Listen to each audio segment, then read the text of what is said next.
안녕하세요. 단태사단 김사부팀의 경제강의 나레이션을 맡은 주식 코주부입니다. 오늘은 라이브 방송이 아닌 영상으로 오랜만에 뵙는데요. 세계 경제 위기를 극복하는 우리의 자세라는 주제로 오늘은 그 기획 시리즈의 첫 번째 영상을 시작해보려 합니다.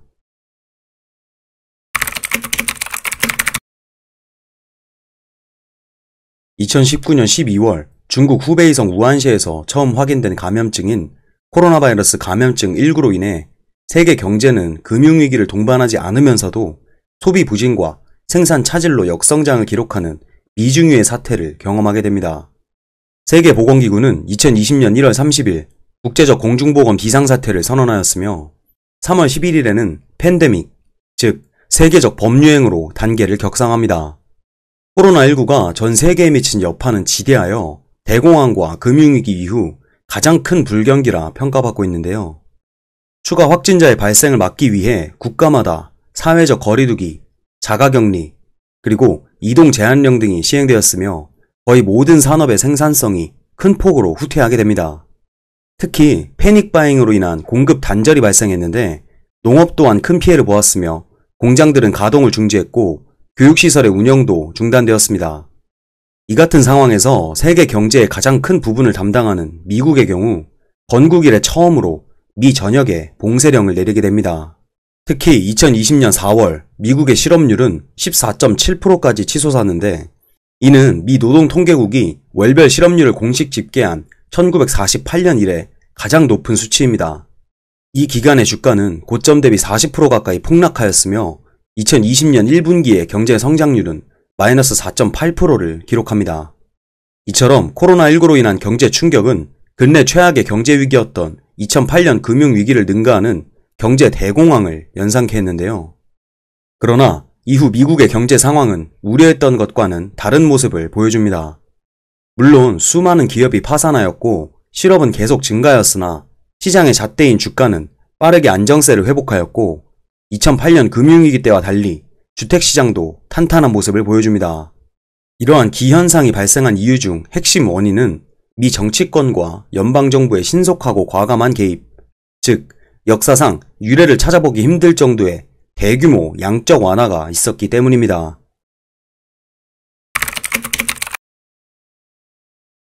양적 완화는 중앙은행의 비전통적 통화 정책 수단으로 초저금리 하에서 금리 인하를 통한 경기부양 효과가 한계에 부딪혔을 때 중앙은행이 국채 등의 자산을 매입하여 시중에 직접 유동성을 공급하는 정책을 의미합니다. 금리 중심 통화 정책을 시행하는 중앙은행이 정책금리가 0%에 근접하거나 혹은 다른 이유로 시장경제의 흐름을 정책금리로 제어할 수 없는 이른바 유동성 저하 상황에서 유동성을 충분히 공급함으로써 중앙은행의 통화 거래량을 확대하는 정책인데요. 이 양적 완화의 개념은 2001년 3월 일본은행이 제로금리 하에서 일본은행 당좌 예금 잔액을 확대하는 비전통적 통화정책을 도입하면서 처음으로 사용되었습니다. 그리고 양적 완화 정책이 본격적으로 시행된 것은 2008년 발생한 글로벌 금융위기 당시인데요. 2008년 9월 리먼 브라더스 파산 이후 글로벌 금융시장이 극도로 경색되면서 금융불안이 실물 부문으로 빠르게 퍼지자 주요 선진국을 중심으로 제로금리와 양적 완화 정책이 시행되었습니다. 일본은 2001년부터 2006년에 걸친 장기 침체와 디플레이션 극복을 위해 2008년 12월 기준금리를 0.1%로 인하하고 양적 완화 정책을 재도입합니다. 2010년 10월부터는 기업어음, 장단기 국채 및 은행의 적격담보 대출 등을 대상으로 70조엔 규모의 자산 매입 프로그램을 운영합니다. 2012년 하반기 들어 경기 둔화, 무역 수지 적자 등에 대한 우려가 커지자 자산 매입 규모를 지속해서 확대하는 등 추가 금융 완화 조치를 시행하는데요. 자산 매입 기금 한도를 101조엔으로 확대하였으며 경제 성장률과 물가 전망을 하향 수정, 기준금리를 기존의 0.1%에서 0.00에서 0.01%로 인하하며 제로금리로 복귀합니다. 특히 2013년에 들어서며 아베노믹스로 대변되는 공격적인 양적 완화 정책을 추진하는데요. 2012년 12월 새롭게 출범한 아베 정부는 디플레이션 및 경기 침체에서 탈피하기 위해 과거 민주당 정부와 차별화되는 강력한 경기부양 정책을 시행합니다. 이는 글로벌 금융위기 이후 미국, 유럽 등에 비해 일본은 상대적으로 양적 완화 정책에 적극적이지 않았고 엔화도 고평가되었다는 인식을 배경으로 하고 있습니다. 아베노믹스는 공격적 금융 완화 정책, 적극적 재정 정책 및 성장 정책의 세 가지 핵심 정책으로 구성됩니다.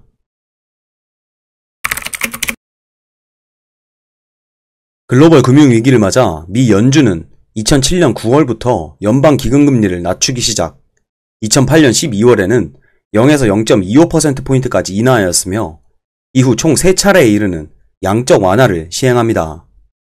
연준은 2008년 12월부터 2010년 3월까지 시행된 1차 양적 완화에서 3천억 달러 규모의 국채, 1조 2,500억 달러의 주택 저당증권 및 2천억 달러 규모의 공공기관 채권을 매입하게 됩니다.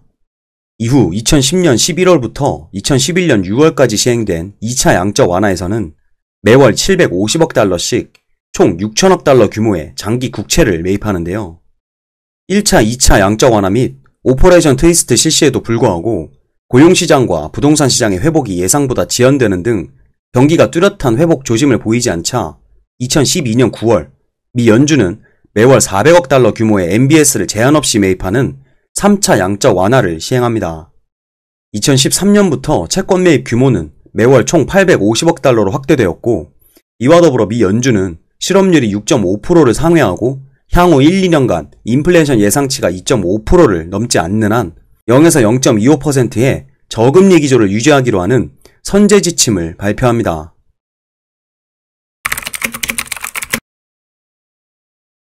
영국 중앙은행은 2009년 3월 정책금리를 1%에서 사상 최저 수준인 0.5%로 인하하고 최대 1,500억 파운드 규모의 국채와 회사채 매입을 발표하는 등 유럽의 중앙은행들 가운데 최초로 양적 완화 정책을 시행합니다.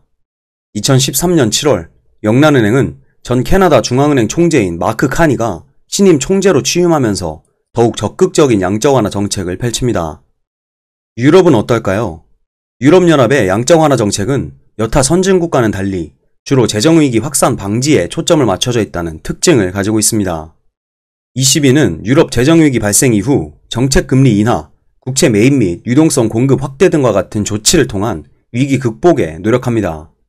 유럽중앙은행은 그리스에 대한 IMF의 구제금융이 결정된 2010년 5월 이후 유럽 재정위기 완화를 위해 유로화 표시국채 등을 매입하는 증권시장 프로그램을 시행하는데요. 2012년 9월에는 유럽 재정위기가 스페인 등으로 확산 조짐을 보이자 기존의 S&P를 대체하는 새로운 무제한 국채 매입 프로그램 OMT를 발표합니다. 마리오 드라기 총재는 ECB가 물가 안정을 최우선 정책 목표로 하고 있으나 유로화 체제의 보존을 위한 역내 금융시장 및 통화정책 전달 메커니즘의 안정성 확보도 간과할 수 없다고 강조했는데요. 드라기 총재는 유럽 재정위기 과정에서 핵심 역할을 했다며 영국 경제지 파이낸셜 타임즈가 선정한 2012년 올해의 인물로 선정되기도 했습니다.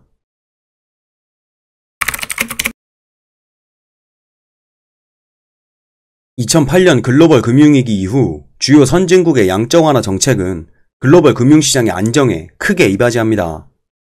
금융위기 초기 미 연준의 양적 완화 조치는 금융기관의 연쇄 도산을 막아 위기 확산을 방지하는 한편 주택시장에서의 자금 경색도 완화하는 역할을 했는데요.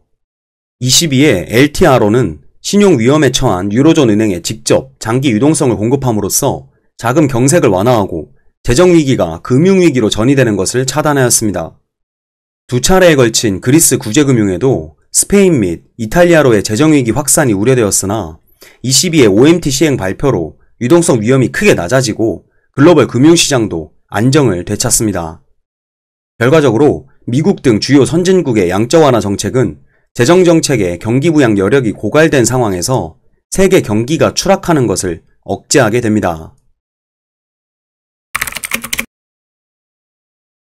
주요 선진국들의 금리 인하와 연이은 양적 완화 조치는 과다한 글로벌 유동성으로 이어지고 이는 원자재 가격 상승과 인플레이션을 초래할 수 있는 위험을 수반하였습니다.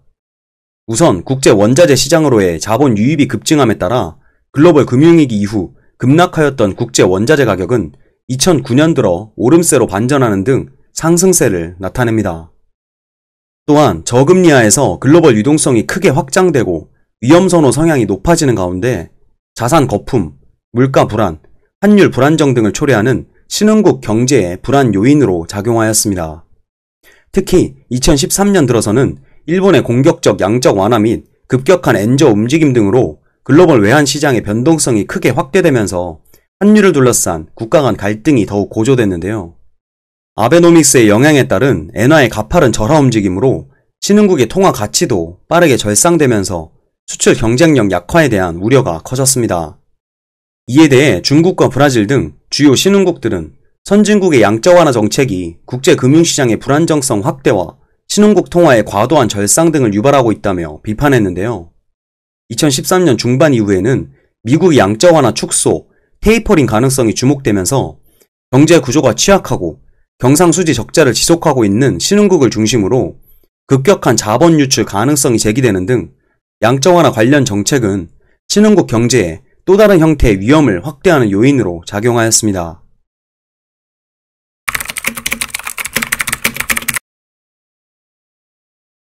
코로나19 발발 직후 전 세계 각국은 적자 재정을 통한 막대한 경기 부양책, 초저금리, 그리고 대규모 양적 완화 정책을 시행하는데요.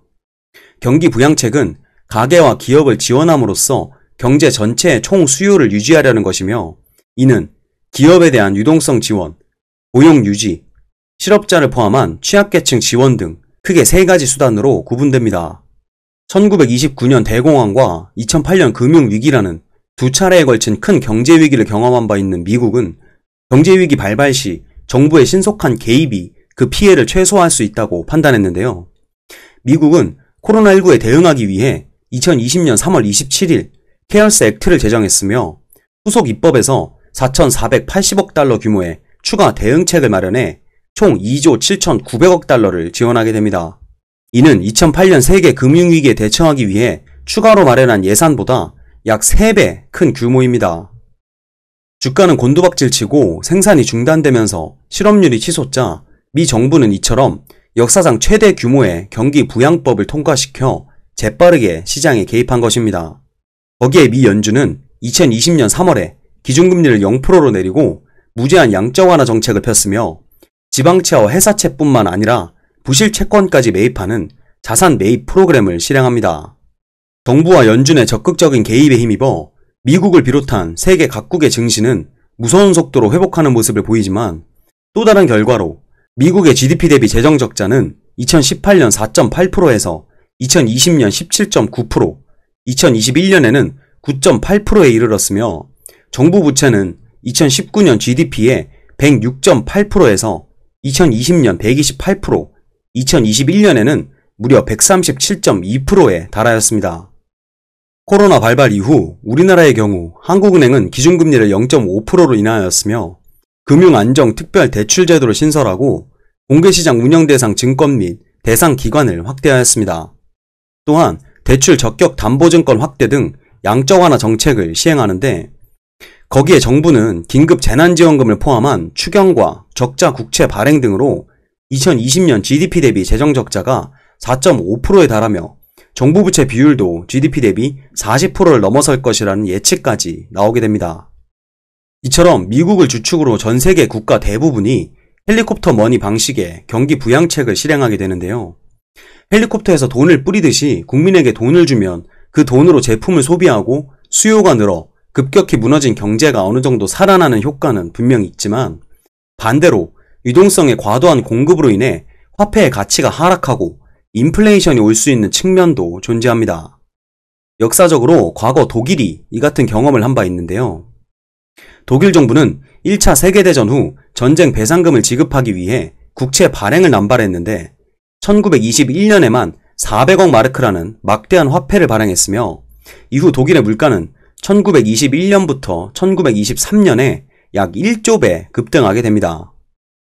버냉키의 양적 완화 정책으로 미국은 경기 침체에서 벗어났지만, 양적 완화를 통해 금융기관으로 흘러간 돈은 실물 경제까지 흘러가지 못하고 자산 가격을 상승시키며 사회 불평등을 심화시켰다는 비판을 받기도 했는데요. 미국을 과거 대공황에 준하는 위기로 만들었던 금융회사의 임직원들이 수백만 달러의 보너스를 받은 것에 수많은 시민이 분노하며 2011년 월스트리트를 점령하라라는 시위를 벌였는데요. 그들은 미국의 상위 1%가 미국 전체 부의 50%를 장악하고 있다라며 미국의 소득과 자산 불평등에 심각한 문제가 있음을 지적했습니다. 그리고 2020년 3월 미 정부는 코로나19로 경기가 급속도로 얼어붙자 프리드먼이 묘사한 바와 같이 다시 한번 헬리콥터를 띄우게 된 겁니다. 단 코로나19 위기에 대응하기 위한 헬리콥터머니는 프리드먼의 최초 아이디어와 다른 점이 있습니다. 바로 모두에게 돈을 지급하는 것이 아닌 선택적 지급인데요. 미국 외에 다른 국가에서도 지원 대상에 대해 유사한 모습을 보입니다. 우리나라의 경우 1차 긴급 재난지원금은 전 국민에게 지급되었으나 그 이후부터는 실업자와 매출이 많이 감소한 기업을 대상으로 지원금이 제공되거나 세금과 대출에 대한 혜택을 받았습니다.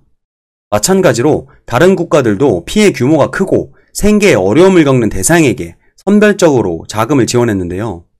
이처럼 특정 대상에게 중점적으로 돈을 지급하는 것은 다음과 같은 이유가 있습니다. 첫째, 정부의 재원은 무한하지 않아 한정되어 있다. 우리가 제품을 구매할 시 나의 소득이나 자산을 고려하듯 정부 역시 조달할 수 있는 재원을 고려하여 최대한의 효과를 낼 수 있도록 노력합니다. 우리나라의 경우 코로나19 발발 당시 국가 예산이 확정되어 있었기 때문에 해당 위기에 대한 지출은 계획에 없던 것이었습니다. 이에 정부는 가장 손쉬운 방법인 국채 발행을 통해 4차례 추가 경정으로 약 12조 4천억 원 규모의 자금을 확보하였습니다. 2020년 9월 4차 추가 경정 재원에서 7조 8천억 원의 자금을 조달하였는데 그중 7조 5천억 원은 국채 발행을 통한 것입니다. 둘째, 미국 뉴딜 정책의 이론적 기초를 제공한 존 메이너드 케인스와 인구론의 토머스 멜서스의 이론. 케인스는 경제를 살리려면 가난한 사람의 주머니를 채워야 한다고 주장했습니다. 이는 유효 수요와 연관이 있는데 유효 수요란 소득이 생길 때 지출로 이어지는 수요를 의미합니다. 멜서스 또한 가난한 자의 주머니를 채우게 되면 소비가 촉진된다고 주장했는데요. 즉, 케인스와 멜서스는 소득이 낮은 사람들에게 돈을 지급하면 바로 소비와 직결되기 때문에 위축된 수요를 늘려 경제가 활성화될 것이라 보았습니다. 지금까지 살펴본 바와 같이 코로나19 위기에서 각국의 정부는 위축된 경제를 살리기 위해 가계와 기업에 직접 유동성을 공급하는 방법을 선택했습니다. 그 방법에는 자금이 필요한 경제 주체에 직접 자금을 지급하는 것이 경기 활성화에 더 효과적이라고 판단했기 때문입니다. 코로나19로 인한 소득의 감소, 침체한 소비에 대한 수요, 그리고 생산 감소의 악순환 고리를 끊기 위해 만들어진 정책 수단은 지난 대공황과 금융위기에서 얻은 경험과 교훈을 바탕으로 탄생한 것으로 볼 수 있습니다. 그러나 이처럼 막대한 유동성의 공급으로 현재 우리는 재정 위기 및 인플레이션으로 몸살을 앓고 있습니다. 중앙은행의 대차 대조표 확대와 함께 정부 부채의 화폐화 가능성까지 더해져 인플레이션율이 치솟고 코로나19의 위기를 극복하고자 급한 불부터 끄고 보자는 취지로 지급된 막대한 유동성의 후유증이 나타나고 있는 것입니다. 다음 영상에서는 달러의 유동성 증가로 인한 오늘날의 인플레이션 문제에 대해 알아보겠습니다. 영상을 마치겠습니다. 감사합니다.